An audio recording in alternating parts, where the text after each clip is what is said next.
Hoy, gracias a Dios, una vez más estamos alrededor de la palabra del Señor. La palabra de Dios nos contrista, nos confronta, nos da esperanza, produce muchas cosas en nuestra alma, porque la palabra de Dios está viva, es eficaz y parte el alma y el espíritu. Así que hoy vamos a recibir la palabra del Señor y el título que he puesto a la enseñanza de hoy es La fe que sorprendió a Jesús.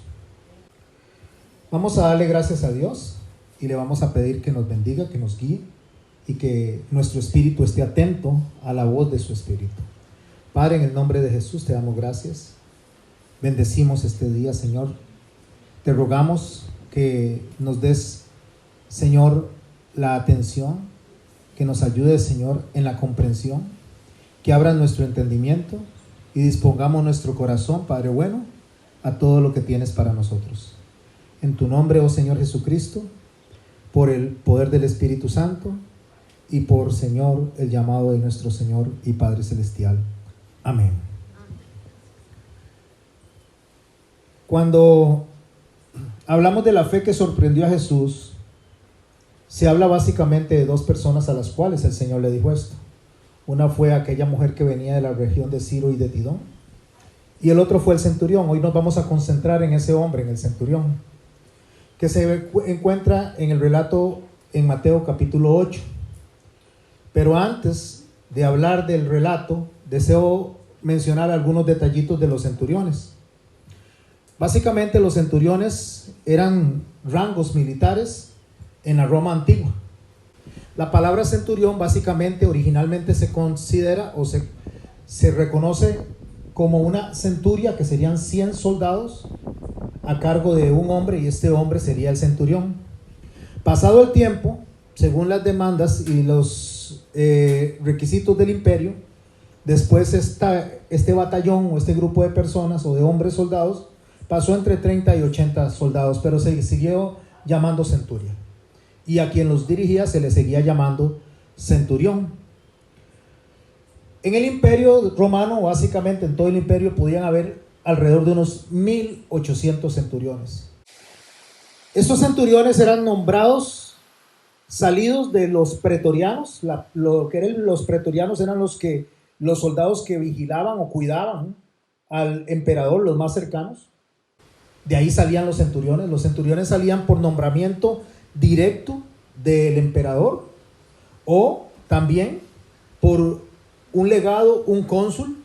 Pero al final de cuentas lo que nos enseña a nosotros es que el centurión tenía vínculos políticos muy elevados. O sea, no era cualquier soldado, eran soldados escogidos desde las élites más altas, y la Biblia menciona en 25 ocasiones a los centuriones. De esas 25 ocasiones, 5 de ellas menciona de manera directa al centurión del cual vamos a hablar hoy, que está en Mateo capítulo 8. Este centurión también se le asocia en el libro de los Hechos con aquel centurión llamado Cornelio, al que es enviado el hermano Pedro a predicarle. Eso sucedió más o menos unos 10 a 15 años después de la muerte de nuestro Señor Jesucristo, porque Pablo y Pedro murieron durante la persecución de Nerón, allá después del año 50, 57, 59. Durante esa última persecución murieron, y los eventos entonces que se dan en el libro de los Hechos alrededor del centurión, al cual el Espíritu Santo le es derramado, se dan a mediados del año 33 al año 57. Por lo tanto, se considera que en el siglo XV, este mismo centurión del que vamos a hablar, según los eruditos, es el mismo centurión al cual va a visitar en su oportunidad Pedro. Ahora vámonos a Mateo capítulo 8 para empezar a leer el texto y empezar a desarrollar la enseñanza que nos compete el día de hoy. Dice en Mateo capítulo 8, en el verso 5, les invito a que me acompañen en la lectura y vamos a ir prestándole mucha atención paso a paso a cada una de las palabras, porque las palabras son importantísimas dentro del texto. Cada palabra tiene muchísima importancia. No la podemos pasar a lo lejos, no la podemos dejar de lado ninguna de ellas, porque todas tienen contenido y mensaje de Dios para nuestro espíritu. Por lo tanto, vamos a leer cuidadosamente a partir del verso 5. Dice así: entrando Jesús en Cafarnaúm. Me detengo en Cafarnaúm para que podamos ver la importancia de este pueblo. Cafarnaúm se compone de dos palabras, Cafer y Naúm, que es el nombre del profeta que le tocó hablar acerca de la destrucción que se iba a hacer de Nínive. Nínive es el pueblo que había encontrado arrepentimiento a través de la predicación del profeta Jonás. Pero Nínive, aun cuando se arrepintió en ese momento, volvió a caer en los mismos actos anti Dios que cometían usualmente. De ahí que Nahum viene y hace una profecía acerca de la destrucción de Nínive, la cual se dio 50 años después de la época de Jonás. ¿Por qué es importante esto? Porque es ahí donde Jesús está entrando, a la zona que en su oportunidad se llamó Nínive, que sería lo que es toda la zona de la Galilea de los gentiles. Es el área donde incluso los judíos consideraban como menos a esas personas, a las cuales vivían en toda esa zona. Ahí llegó nuestro Señor Jesús a predicar, dice, y cuando llega él, dice, a ese lugar viene a él un centurión rogándole. Voy a hacer una pausa aquí para hablar de este centurión, porque según Lucas, el relato de Lucas mencionando a este centurión, ahorita lo vamos a leer, dice que le es enviado a nuestro Señor Jesucristo unos judíos que agradecían a él por lo que él había hecho para ellos, a hablar con Jesús. Si bien es cierto que Mateo habla en primera persona de que es el centurión el que está yendo, y Lucas dice que ha sido enviado unos judíos para hablar con él, para nosotros esto no es relevante, porque para los efectos de la gente de antes, cuando alguien iba en representación de alguien, es como si hubiera sido él mismo.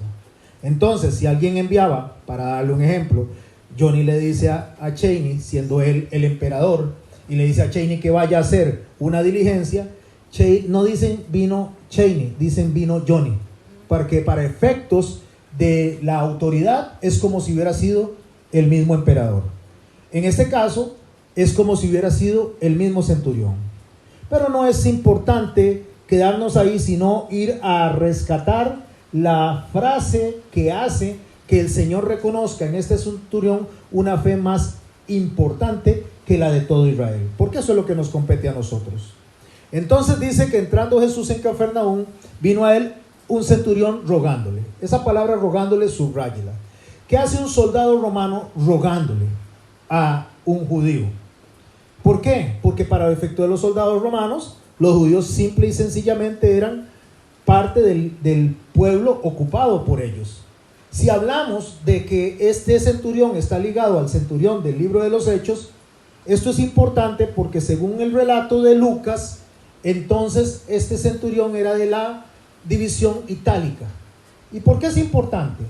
Porque los de la división itálica eran centuriones muy aguerridos, personas que no tenían ningún tipo de contemplamiento para hacer su trabajo, y como mínimo, según los requisitos de Roma de imperial, para ser centurión tenían que medir mínimo 1,80 m. Por lo tanto, para la época era un hombre muy alto, debido a que la estatura promedio oscilaba entre los 1,65 m al 1,75 m. 1,75 m los más altos. Por lo tanto, el centurión más pequeñito que se podía encontrar de esos 1,800 era de 1,80 m. Y estos eran los que habían salido de los pretorianos, de los que cuidaban justamente y protegían al emperador. ¿Por qué es importante esto? Porque un hombre alto, fuerte, con esa conexión política que tenía, ¿qué le iba a ir a rogar a un judío? Algo. Si le fue a rogar o le envió a que se le rogara, es porque detrás hay una historia que es la que vamos a reconocer hoy. Es de lo que vamos a aprender, que usted y yo no lo sabemos, pero nuestro Señor Jesucristo, Dios mismo, que puede ver y discernir los pensamientos, conoce a este centurión mucho más allá de lo que ustedes o yo podríamos explicarlo. Entonces este centurión se fue a rogarle, o envió a rogar, diciéndole al Señor: mi criado está postrado en casa, paralítico, gravemente atormentado. ¿Por qué esto también es importante? Porque según la ley romana, cuando un siervo se enfermaba, simplemente se mataba y se ponía otro en su lugar. Pero aquí no está sucediendo eso. Aquí el centurión, quien tiene esa posición tan importante, está preocupado, ama a su sirviente y está buscándole ayuda a su sirviente. Entonces es un centurión que se sale de toda la normalidad. Es un centurión que no calza en ninguno de los esquemas del imperio. Así que cuando yo leo el relato de Mateo, también voy a irme un momento al relato de Lucas para tener un poquito más de información de por qué este centurión le daba tanta importancia a su siervo y por qué este centurión tenía esas conexiones con los judíos al grado de él incluso tener respeto hacia los judíos, algo que no podía darse dentro de la situación política o social del momento. Voy a leer Lucas capítulo 7 verso 3 y vamos a prestarle atención a algunos detalles que Lucas nos indica. Dice: cuando el centurión oyó hablar de Jesús, le envió a unos ancianos judíos. Aquí está lo que pareciera que es algo que no calza con el relato de Mateo, pero ya expliqué cuál es la razón, cómo se veían los enviados y se veían como si fueran el mismo centurión. Le envió a unos ancianos judíos rogándole, asociemos la palabra que está en Mateo, que viniesen a sanar a su siervo. Y ellos vinieron a Jesús y le rogaron con solicitud, diciéndole, y préstele atención a cómo los judíos se expresan de este centurión: él es digno de que le concedas esto, porque ama a nuestra nación y nos edificó una sinagoga. Entonces aquí nos relata a nosotros una afinidad que hay entre ese centurión y los judíos, entre ese centurión e Israel. Él ama a Israel, él ama el judaísmo y él incluso, totalmente contrario a cualquier otro centurión romano, más bien les construyó una sinagoga. Bueno, volvemos al relato de Mateo capítulo 8 y vamos a continuar en el verso 7. Espero me estén siguiendo en la historia, paso a paso, detalle a detalle. Dice: y Jesús le dijo, le responde él al centurión, según el relato de Mateo: yo iré y les sanaré. Esto es importante porque aparte de que el centurión era romano, era del gobierno de ocupación, y todo lo que he venido hablando acerca del centurión, el judaísmo por ley tenían prohibido ir a casa de gentiles. Por ley tenían prohibido mezclarse con los gentiles. Y este centurión está en una zona de ocupación en el área gentil de la Galilea de los gentiles, o conocida también como la zona de Zabulón y de Neftalí. Y subraye esto: zona de Zabulón y zona de Neftalí. Jesús le dice: yo voy a ir a sanarlo. A Jesús no tiene ningún problema con las divisiones culturales y raciales que hacen en la época. El Señor no tiene problemas con predicarle a un gentil o predicarle a un judío. El Señor no tiene ningún problema con atender a una mujer o a un hombre, porque nuestro Señor Jesús vino a salvar y a buscar lo que se había perdido, y eso incluye: amó Dios al mundo, que envió a su Hijo unigénito. ¿Para qué? Para que todo aquel que en él crea tenga vida eterna. Es para salvación. Así que él dice: yo iré y le sanaré. Verso 8. Respondiendo el centurión dijo: Señor, no soy digno. ¿Por qué él está diciendo que no es digno? Porque hay algo que él conoce, una limitante que él conoce, que le hace ver a Jesús que no puede acercarse a su casa. Pero ¿cómo aprendió él eso? Bueno, es lógico que si tiene afinidad con los judíos, si tiene cercanía con los judíos, lo aprendió de los judíos. Aprendió probablemente las veces que se vieron en algún momento, que los judíos dijeron: no podemos ir a tu casa, no nos pueden ver juntos, porque al final de cuentas tenemos problemas. Y él sabía también que no quería o no debía relacionarse con el país ocupado y con los sacerdotes del país ocupado. No soy digno de que entres bajo mi techo. Y aquí viene una parte, por favor, y préstele atención a esto. Ese es el centro del mensaje de hoy. Esto que Jesús dice, que nuestro Señor dice, es el centro de todo. Y es el centro de todo, porque conforme vayamos desarrollando la enseñanza, vamos a darnos cuenta que muchas personas que se dicen cristianos, estoy hablando en la época actual, no se comportan como cristianos y más bien se comportan como incrédulos. Algo que nosotros debemos de rescatar para nuestra vida diaria, si somos o no somos. Porque hay gente que se dice cristiana, pero responde como una persona no creyente. Hay personas que se dicen cristianas y el testimonio es totalmente ausente a lo que sería un creyente. Hay personas que se dicen amar a Dios y son un reflejo hacia afuera totalmente contrario a lo que sería el amor hacia Dios.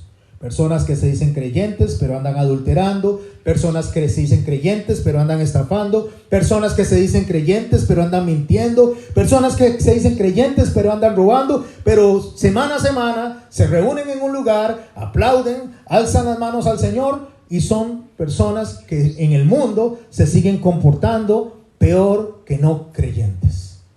Bueno, eso es básicamente lo que nosotros vamos a ver, el centro de lo que vamos a ver dentro de lo que Dios admira. Digo, admira, se maravilla, porque nuestro Señor Jesús es Dios y se maravilla de este centurión. Y cuando Él le dice, no soy digno de que entres bajo mi techo, dice la frase central del mensaje que Dios ha puesto en mi corazón: solamente di la palabra. Este es el mensaje central. Porque el centurión, aunque nosotros podríamos hablar de que está pensando en la experiencia sobre la autoridad por el resto del relato, donde él dice, yo le digo a uno que vaya y va, y yo le digo a uno que venga y viene, entonces él está hablando de la experiencia como hombre de autoridad. Está hablando de la experiencia con sus subordinados. Está hablando de él como hombre leal al imperio y cómo la lealtad se refleja en la obediencia. Pero este no es el centro de todo. Aunque muchas hermosas predicaciones las hemos oído alrededor de esto, hoy vamos a aprender que el centro del mensaje está en esta expresión que él dijo: di solamente la palabra. Eso es. Y mi criado sanará. Porque también yo soy hombre bajo autoridad y tengo bajo mis órdenes soldados, y digo a este ve y va, y al otro ven y viene, y a mi siervo haz esto y lo hace. Y cuando él dijo esta expresión, y especialmente di la palabra, dice el texto en el verso 10, al oírlo Jesús se maravilló. ¡Qué maravilla Dios! O sea, ¿qué hace que Dios se maraville con la acción de este gentil romano, soldado de ocupación? ¿Qué hace que nuestro Señor Jesús tenga atención a esto? Y no solo eso, que el Señor Jesús diga una expresión, venga y diga una especie de sentencia hacia su pueblo, como la que a continuación leemos en el texto. Y dijo a los que le seguían: de cierto os digo que ni aún en Israel he hallado tanta fe. ¿Se han puesto a pensar ustedes eso? Como les digo, podemos hablar, así es porque él estaba acostumbrado a la autoridad, entonces él reconocía la autoridad de Jesús, y como él reconocía la autoridad de Jesús, él sabía que le decía a los ángeles que vayan, los ángeles van y obedecen. Pero no es eso lo que el texto está resaltando. Lo que el texto está resaltando es que el centurión dijo: di la palabra solamente.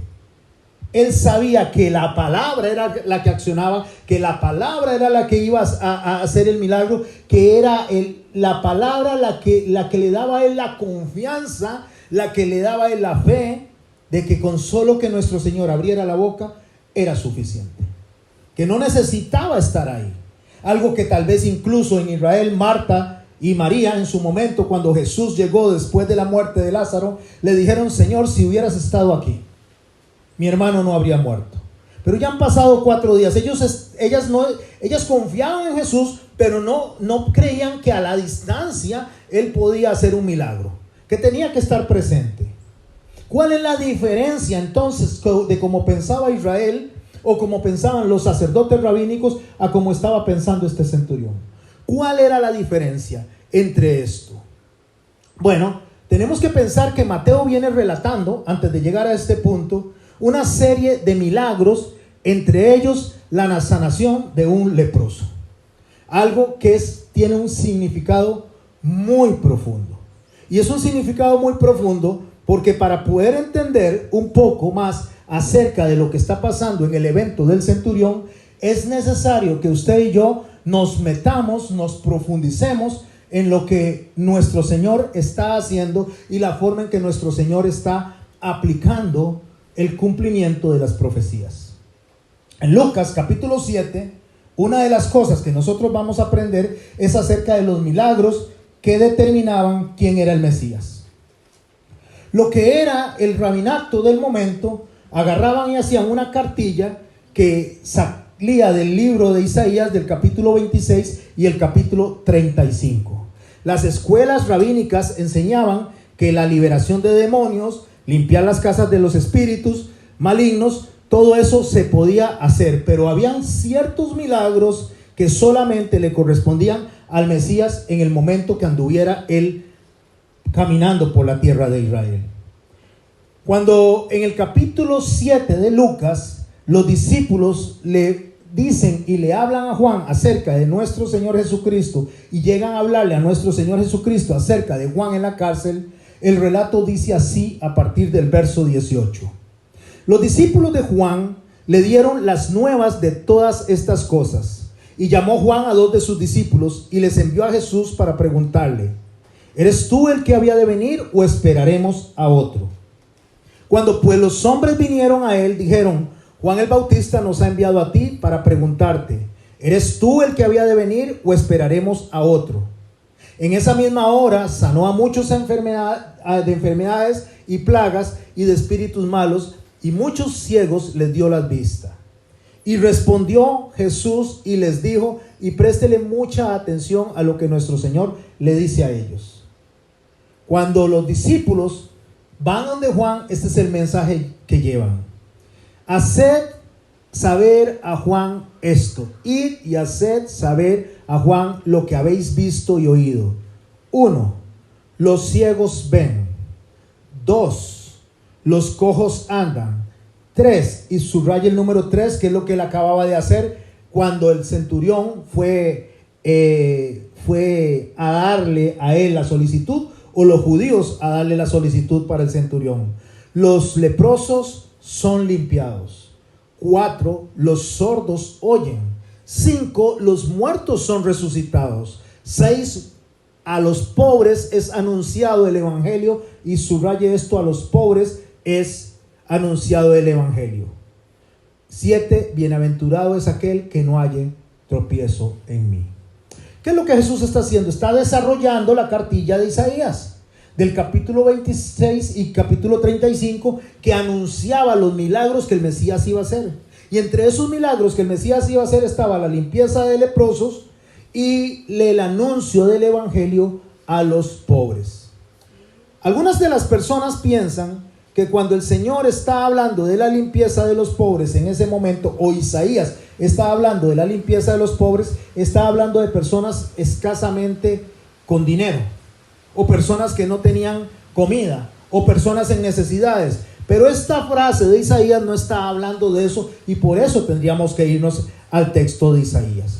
Porque la palabra que Isaías está representando ahí, y lo que está llamando la atención a los pobres, es a las personas que no recibían el mensaje, las personas de la zona de Galilea, a los cuales los sacerdotes judíos no visitaban porque los veían como menos. A esos los veía como pobres. A esos pobres en espíritu, a esas personas necesitadas de un pastor, a los que los vio como ovejas sin pastor y les envió a su pastor. A esas personas es a las que les está predicando, y eso es algo que el Mesías iba a hacer y ningún otro rabino iba a hacer antes de que el Mesías llegara. ¿Cómo lo sabemos? Lo sabemos, como le digo, por el relato de Isaías. En Juan capítulo 5, en el libro de Juan capítulo 5 nos relata lo siguiente acerca de nuestro Señor Jesucristo, lo que le dijo a los religiosos de ese momento: escudriñad las escrituras, porque a vosotros os parece que en ellas tenéis vida eterna, y ellas son las que dan testimonio de mí, y no queréis venir a mí para que tengáis la vida. ¿Qué es lo que le está diciendo ellos a los religiosos? En las escrituras está la vida eterna, porque la vida eterna soy yo, y las escrituras hablan de mí. En el verso 45 de Juan capítulo 5 dice: no penséis que yo he venido a acusaros delante del Padre. Hay quien os acusa, Moisés, en quien tenéis puesta vuestra esperanza. Porque si creyereis a Moisés, me creeríais a mí, porque de mí escribió él. Pero si no creéis a sus escritos, ¿cómo creeréis en mi palabra? De lo que está hablando él es de la palabra del Antiguo Testamento, que lo anunciaba a él, que profetizaba de él. Cuando él está hablando de la palabra, está mencionando Isaías, está mencionando los profetas, está mencionando los escritos de Moisés, porque lo que es el Nuevo Testamento no existía absolutamente nada. Cuando el Señor va de camino hacia Emaús con sus discípulos que no lo reconocían, lo cual encontramos en Lucas capítulo 24, en el verso 25, cuando él los ve que van hablando acerca de que tienen desesperanza porque el Señor no había resucitado, les dice: ¿tan tontos son ustedes que no pueden entender? ¿Por qué son tan lentos para creer lo que enseñaron los profetas? Incluye ahí a Isaías. ¿No sabían ustedes que el Mesías tenía que sufrir antes de subir al cielo para reinar? Luego Jesús les explicó todo lo que la Biblia decía acerca de él. Empezó con los libros de la ley de Moisés, siguió con los libros de los profetas. Ok, prestemos atención. ¿Qué sabía el centurión y qué entendió el centurión que no entendían los sacerdotes judíos? ¿Qué entendía el centurión? ¿Qué sabía el centurión que no entendía el pueblo de Israel? Porque a eso es a lo que el Señor dice cuando dice: en todo Israel no he encontrado una fe como esta. Pero ¿cuál fue la fe de él? Él le dijo: solo di la palabra. Eso es todo lo que él pidió. ¿Cómo nos dice él después de que dice solo di la palabra? El Señor le dice que irá a curar al siervo. En Mateo capítulo 8, el verso 11, se sigue desarrollando la escena de lo que estamos estudiando de la siguiente manera: y os digo que vendrán muchos del oriente y del occidente y se sentarán con Abraham, Isaac y Jacob en el reino de los cielos. Mas los hijos del reino serán echados a las tinieblas de afuera. Allí será el lloro y el crujir de dientes. Se sentarán con Abraham, Isaac y Jacob. La figura de sentarse en los tiempos antiguos era de autoridad. Por eso en Mateo capítulo 23, cuando el Señor se refiere a los fariseos, dice: en la silla de Moisés, que sería la cátedra de Moisés, se sientan los escribas y los fariseos. Y dice: no hagan lo que ellos dicen, no hagan lo que ellos hacen, hagan lo que ellos dicen. Está hablando de la autoridad sobre la escritura. Cuando dice que vendrán del oriente y del occidente, está hablando de las regiones no judías, de donde va a venir gente que no son judíos a sentarse con Abraham, Isaac y Jacob, hablando de la autoridad de las escrituras. Personas que van a hablar con más autoridad que los mismos judíos acerca de las escrituras, y llámele a estas escrituras la palabra. ¿Qué fue lo que le dijo el centurión? Di la palabra y basta. Di la palabra y basta. Una de las personas que aprendió y entendió esto acerca de la autoridad de la palabra fue el eunuco, el funcionario de Candace. Según el relato de Hechos capítulo 8, cuando Felipe se encuentra con el etíope, dice el texto a partir del verso 26. Un ángel del Señor habló a Felipe diciendo: levántate y ve al sur por el camino que desciende de Jerusalén a Gaza, el cual es desierto. Entonces él se levantó y fue. Y sucedió que un etíope, o sea del oriente, eunuco, funcionario de Candace, reina de los etíopes, el cual estaba sobre sus tesoros y había venido a Jerusalén a adorar. Aquí hay un problema, porque los eunucos, que son personas que le habían sido magullados los testículos, cortados los testículos o cortado todo su miembro para que no tuvieran hijos, según Deuteronomio capítulo 23, detalla a partir del verso 1: no entrará en la congregación de Jehová el que tenga magullado los testículos, amputado su miembro viril. No entrará bastardo en la congregación de Jehová, ni hasta la 10ª generación no entrará en la generación de Jehová. ¿Quiénes están excluidos de lo que es el reino de los cielos? ¿Quiénes están excluidos según el libro de Deuteronomio en la ley que se había establecido los eunucos y aparte de eso, los gentiles. Y entre esos gentiles, ¿quién estaba excluido? El centurión. Pero el centurión le dijo, di la palabra. Sigamos con el relato del eunuco, verso 28. Y volvía sentado en su carro, leyendo al profeta Isaías. Subraye a quién estaba leyendo. Al profeta Isaías. Y el Espíritu dijo a Felipe, acércate y júntate a ese carro. Acudiendo Felipe, le oyó que leía al profeta Isaías. Y dijo, pero ¿entiendes lo que lees? Y dijo, ¿y cómo podré si alguno no me enseñare? Y rogó a Felipe que se subiese y se sentara con él. El pasaje de la escritura que leía era este: como oveja a la muerte fue llevado, y como cordero mudo delante del que lo trasquila, así no abrió su boca. En su humillación no se le hizo justicia, mas su generación, ¿quién la contará? Porque fue quitada de la tierra su vida. Respondiendo el eunuco dijo a Felipe, te ruego que me digas, ¿de quién dice el profeta esto? ¿De sí mismo o de algún otro? Entonces Felipe, abriendo su boca y comenzando desde la escritura, subraye la palabra, la escritura, el mensaje, la profecía, le anunció el evangelio de Jesús. Y yendo por el camino llegaron a cierta agua y le dijo al eunuco, aquí hay agua. Le dijo el eunuco, aquí hay agua. ¿Qué impide que yo sea bautizado? Felipe le dijo, y por favor préstele atención a esto, si crees de todo corazón, bien puedes. ¿Qué fue que le dijo? Si crees de todo corazón. O sea, si tienes fe de todo corazón, bien puedes ser bautizado. Respondió él y le dijo, creo en Jesucristo, que es el Hijo de Dios. ¿De dónde venía el eunuco? Del oriente. ¿Quién era el eunuco? Un no judío. ¿Quién era el eunuco? Un no israelita. Por eso es que las palabras que resalta Mateo acerca de lo que le maravilló a Jesús, acerca del centurión, fue esta expresión: di nomás una palabra y mi sirviente sanará. ¿Cuál palabra? ¿Qué hace que este hombre cobre tanta relevancia delante de nuestro Señor Jesucristo para que diga, este hombre tiene más fe que todo Israel?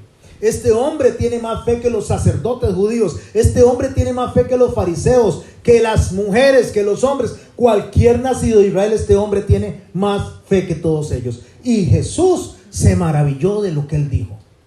¿Cuál palabra? ¿Qué conocía este hombre? ¿Qué sabía este hombre? Que hizo que confiara, creyera en que Jesucristo es el Señor, en que Jesucristo es el Mesías, en que Jesucristo es el Salvador.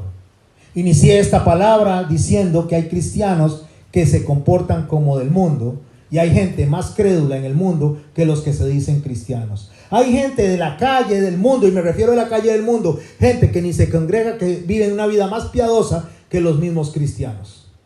Por eso es que el Señor dice que el juicio empieza por casa. Por eso es que cuando Abacud estaba reclamando y diciéndole al Señor, pero ¿cómo es que hay tanta injusticia y no haces nada? O sea, empieza a reclamarle y a decirle al Señor acerca de por qué los malos son tan malos y Él no interviene. Una de las cosas que el Señor le dice, que nuestro Dios le dice a Abacud, espérese, todavía no has visto nada. Y le dice que ellos van a venir y se los van a llevar prisioneros. ¿Por qué? Porque el pueblo de Israel es más incrédulo que los incrédulos para ese momento.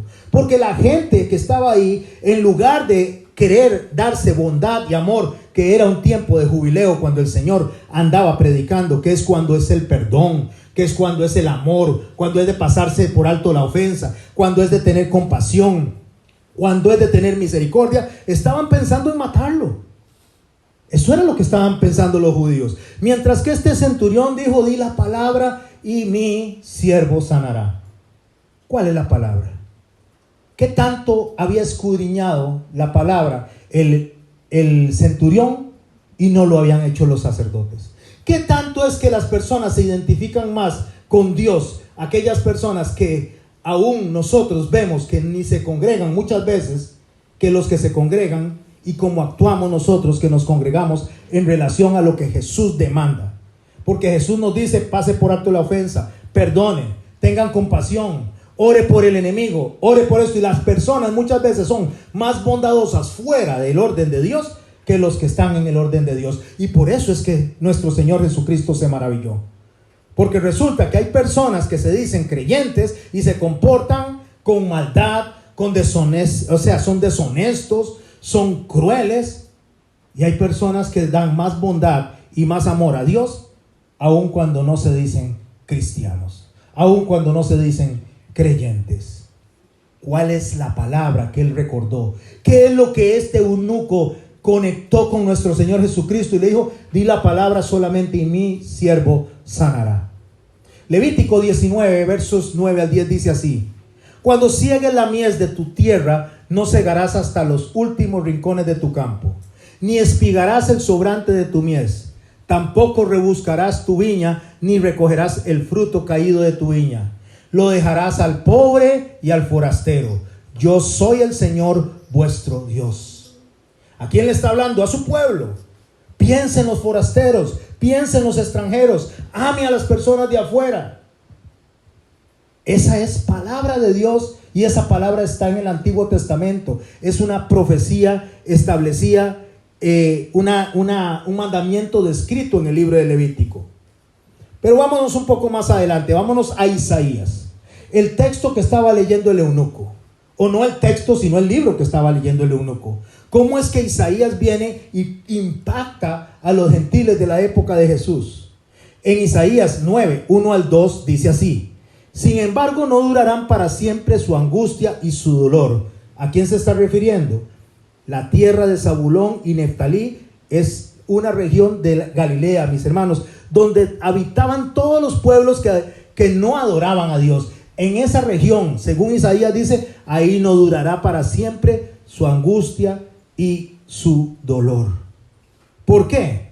Porque dice Isaías que aunque la gente viva en oscuridad, verá una gran luz, una luz alumbrará a los que viven en tinieblas. ¿Qué está diciendo el profeta Isaías? Que en la región de Galilea va a llegar la luz, que en la región de la Galilea va a alumbrar el entendimiento, que donde los judíos no creían que podía pasar un milagro, iba a pasar un milagro. Eso es lo que dice Isaías. ¿Qué dice Oseas en el capítulo 2, en el verso 23? La sembraré para mí en la tierra, y tendré compasión de la que no recibió compasión, y le diré que no era mi pueblo, tú eres mi pueblo, y él dirá: tú eres mi Dios. ¿De quién está hablando? De la región de Galilea, de los gentiles, de los no judíos. Cuando en Mateo capítulo 16, una de las cosas que demandan los judíos es señal. En el Mateo capítulo 16 dice: vinieron los fariseos y los saduceos para tentarle a Jesús. Le pidieron que les mostrase señal del cielo. Mas él respondiendo les dijo: cuando anochece decís, buen tiempo, porque el cielo tiene revoles. Y por la mañana decís, hoy habrá tempestad, porque tiene revoles el cielo nublado. Y escuche lo que dice el Señor: hipócritas. Hipócritas, que sabéis distinguir el aspecto del cielo, mas las señales de los tiempos no podéis. ¿Qué le dijo él a Nicodemo? ¿Eres tú, maestro de Israel, y no sabes esto? O sea, ¿cómo es posible que los creyentes prediquen del amor de Cristo y no entiendan el amor de Cristo? ¿Cómo es posible que las personas se paren en los púlpitos a predicar de la compasión, del perdón, de la misericordia, y no entiendan ninguna de esas palabras porque no las practican? ¿Cómo es posible que las personas vivan constantemente en una división tras división? Si nosotros analizamos las divisiones, estamos entre católicos y no católicos. Y entre los no católicos hay divisiones en diferentes denominaciones: presbiterianos, metodistas, adventistas, bautistas, vaya sumándole. Pero cuando usted llega a una de las denominaciones, hay divisiones entre la misma denominación, entre los que son más santos y los que son menos santos, en los que sirven y entre los que no sirven, y ahí van haciéndose las divisiones una a una, hasta que la persona se encuentra totalmente sola. Y se encuentra totalmente sola por una razón: porque no cree que ninguno de los de afuera pueda superarle, porque cree que él o ella es mejor que los demás. porque se siente más santo que los demás.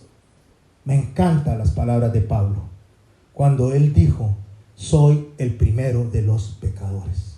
Porque él se puso por delante. Él dijo: Dios vino a mí como un abortivo. Porque él sabía que no importa lo que él conociera, cuán sacerdote era. Él era fariseo de fariseos, de la tribu de Benjamín, criado a los pies de Gamaliel bajo la enseñanza. Era un erudito de la palabra.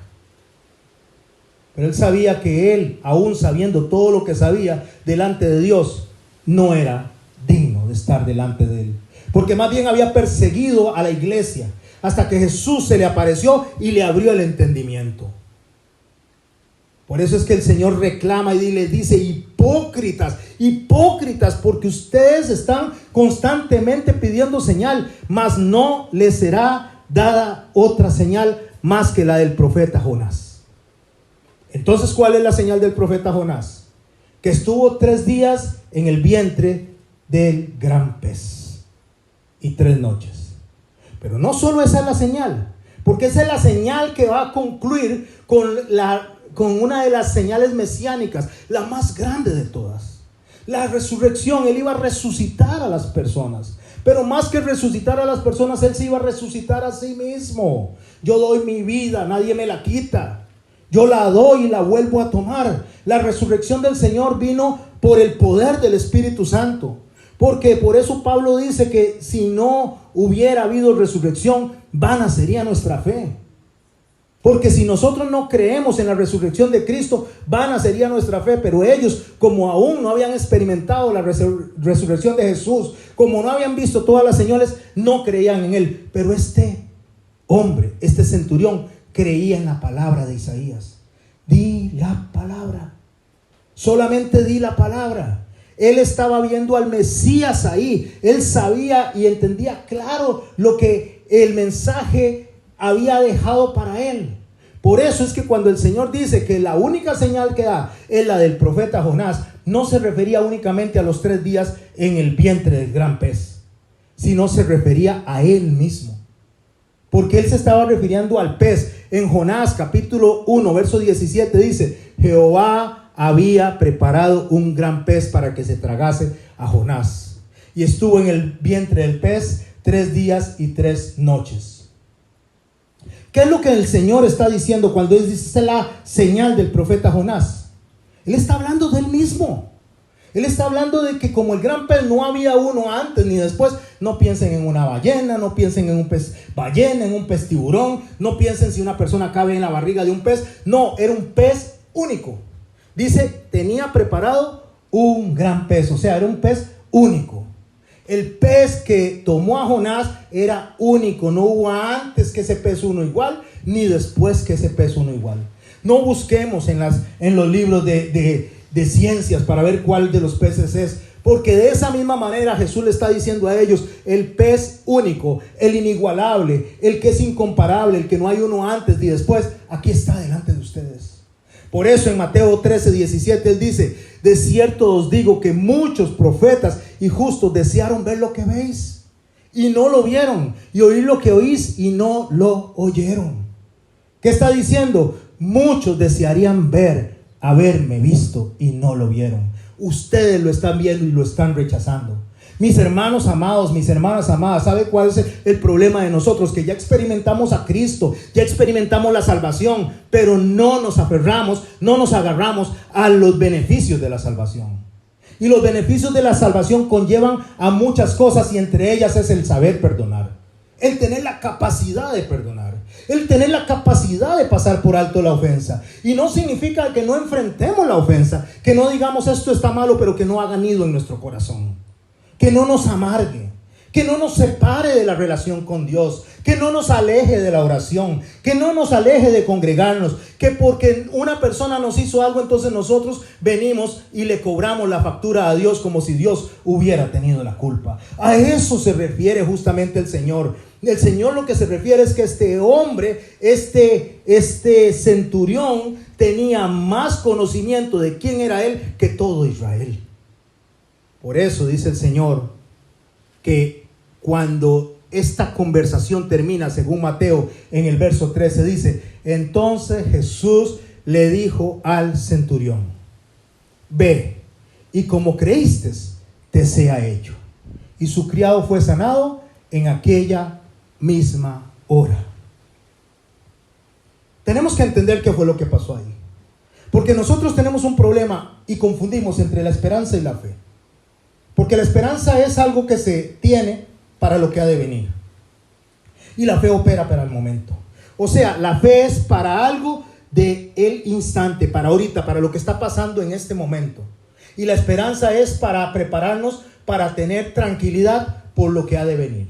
Pero la gente confunde la fe con la esperanza. Porque toma la fe como solamente lo que va a venir. Tomando y confundiendo el texto de Hebreos cuando dice que la fe es la certeza de lo que se espera.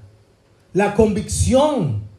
¿Por qué? Porque estamos tomando esto como esperanza. Pero la fe es la certeza de lo que se espera, es el ahora.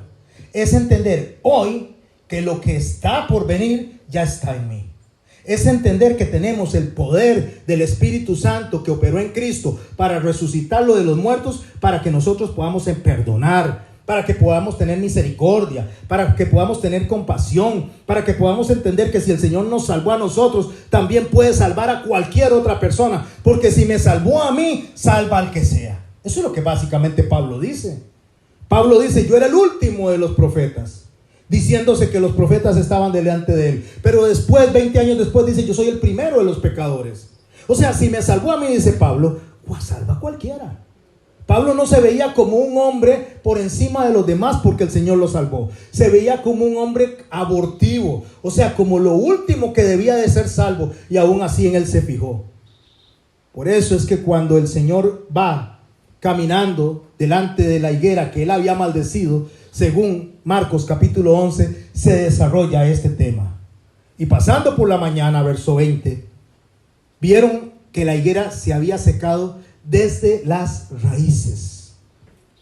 Entonces Pedro, acordándose, le dijo, maestro, mira, la higuera que maldijiste se ha secado. Y respondiendo Jesús les dijo, préstele atención, ten fe en Dios. ¿En qué tenemos fe? ¿En dónde depositamos nuestra fe? ¿Por qué nosotros decimos que somos algo cuando en realidad no lo somos? ¿Por qué nosotros tratamos de reflejar lo que no somos? Vean, mis hermanos y mis hermanas, como decía Paul Washer en una de sus predicaciones, si yo vengo, dice, y les digo a ustedes que me atropelló un tráiler y no tengo ningún rasguño, no tengo sangre, no tengo nada, la gente dice, o está loco o es un mentiroso. Porque si un tráiler me atropella a mí, voy a estar desangrado y quebrado. O sea, no puede alguien decir que lo atropelló un tráiler y que no le pase nada. Cuando Dios viene a nuestras vidas, nos va a impactar y tiene que verse algo. Y una de las cosas que tiene que verse es justamente el carácter de Dios en mí. La compasión de Dios en mí. ¿Sabe qué dice la palabra de Dios en Oseas capítulo 11? Cuando piensa él en que debería destruir a Efraín. Efraín se está hablando de la gente de la tierra de los gentiles. Y cuando dice, ¿qué haré con ustedes, oh Efraín? ¿Los destruiré como a Adma y a Seboín? Adma y Seboín fueron dos de las tierras que destruyó en conjunto con Sodoma y Gomorra. Y dice, no, porque yo soy Dios y no hombre. Y se inflama mi corazón de compasión. ¿Cómo es que nosotros somos menos compasivos que Dios? Y decimos que queremos ser como Dios y que decimos que queremos imitarlo. Cuando Él dice, sean santos porque yo soy santo. Y eso implica que sean como yo. Perdonen como yo. Tengan misericordia como yo. Traten a las demás personas como yo. No, Señor, eso es imposible. Es cierto, eso es imposible para los hombres. Pero para Dios no hay nada imposible.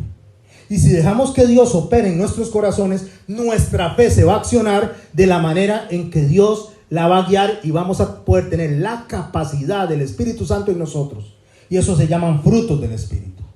Y comienza con el amor, con la mansedumbre, con la compasión.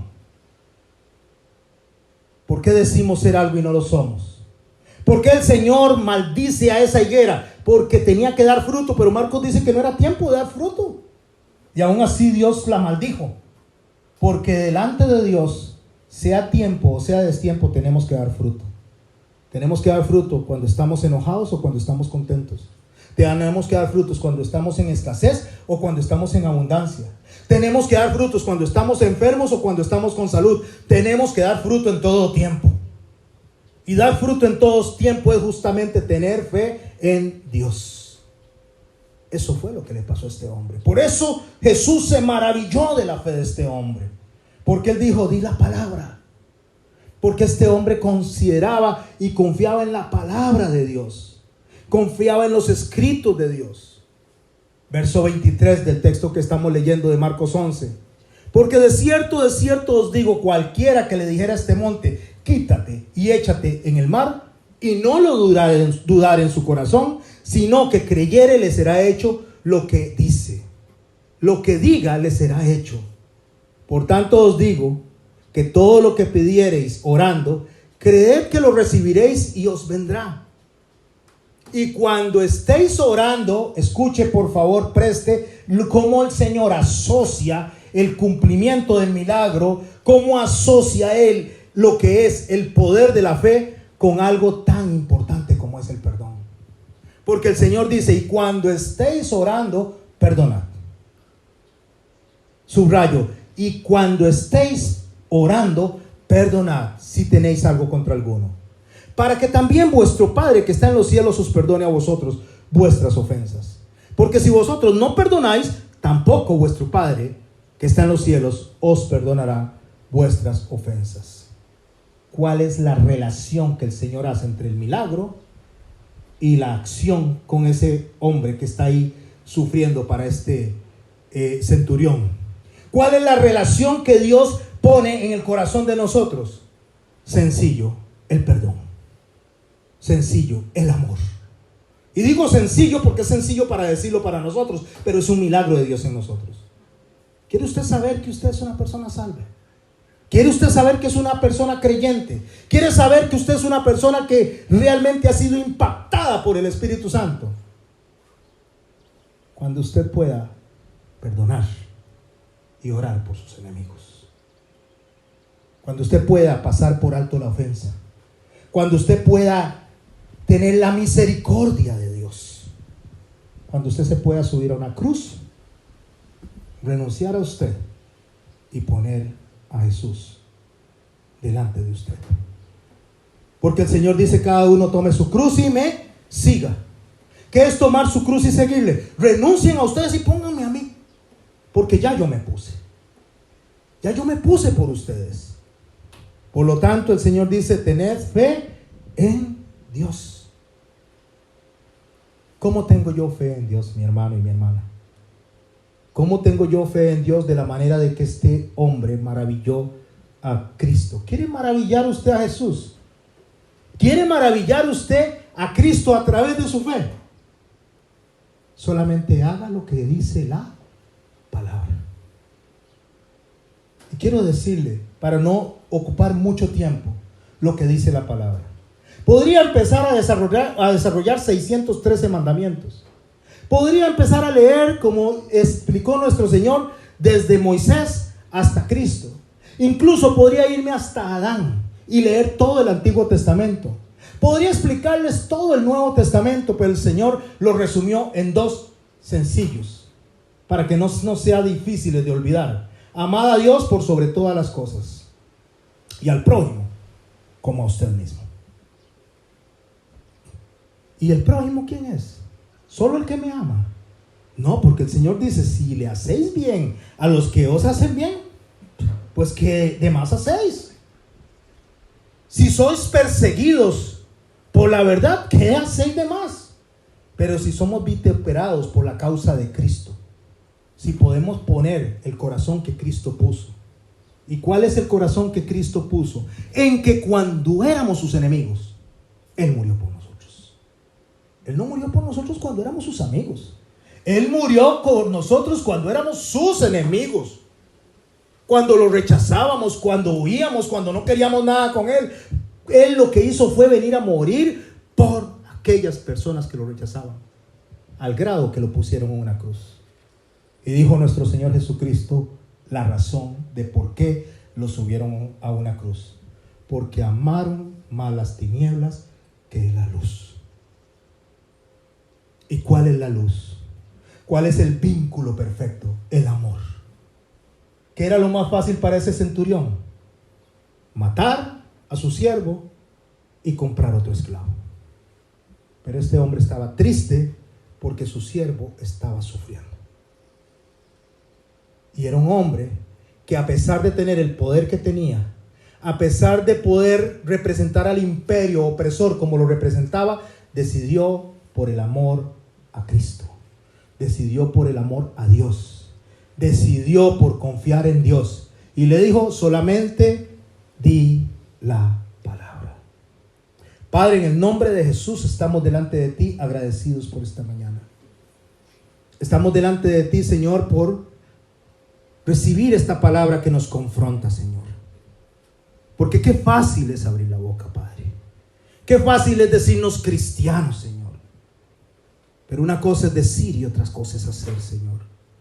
Gracias por el registro bíblico, Señor, de cómo en la tierra de los gentiles, en la Galilea de los gentiles, donde se menospreciaba a las personas, Señor, estas personas demostraron fe en ti. Gracias porque nosotros somos de los gentiles, Señor. Somos parte de esto. Ayúdanos, Padre bueno, a poder comportarnos de la manera en que tú nos demandas que nos comportemos. Te rogamos, Padre bueno y santo, que a través de tu Espíritu Santo, Señor, tú guíes nuestros corazones en el día a día. Y que entendamos que este proceso, Señor, de santificación nos tomará toda la vida. Es una vida de renuncia, Señor. Es una vida que solamente la podemos sacar adelante si eres tú, Padre bueno, el que nos lleva.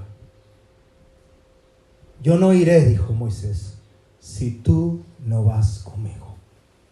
¿A quién iré? ¿A quién iremos? Dijo Pedro, si no es a ti. Solo tú tienes palabras de vida. Señor, ayúdanos a ser menos como nosotros y más como tú. En tu nombre, Jesús santo y bueno. Oh Espíritu Santo y Padre hermoso, santo y perfecto. Gracias, Señor. En tu nombre, Jesucristo, te damos por esta mañana. Amén y amén.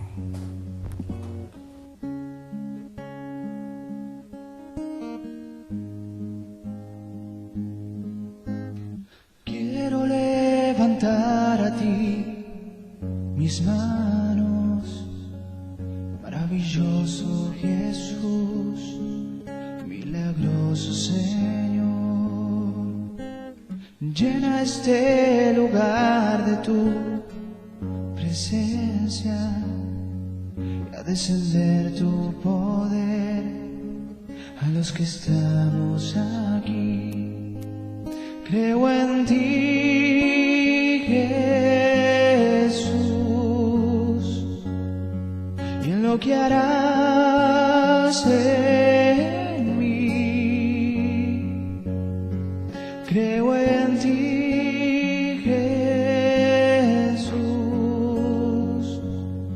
y en lo que harás en mí, en mí.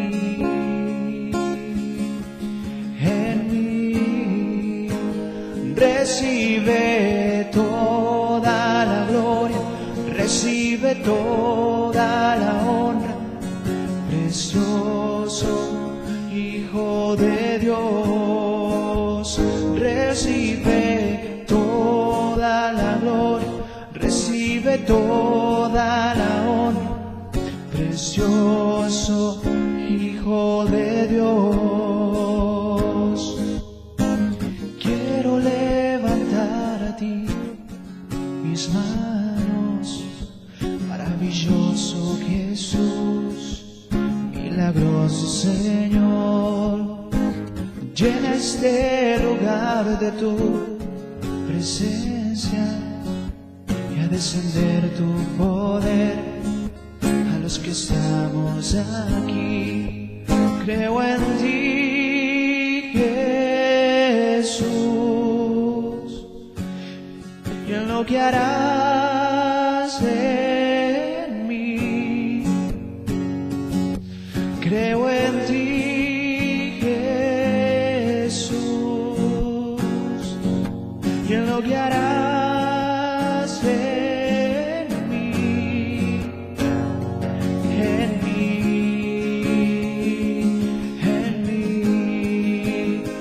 recibe toda la gloria, recibe toda la honra, precioso Hijo de Dios, recibe toda la gloria, recibe toda la honra.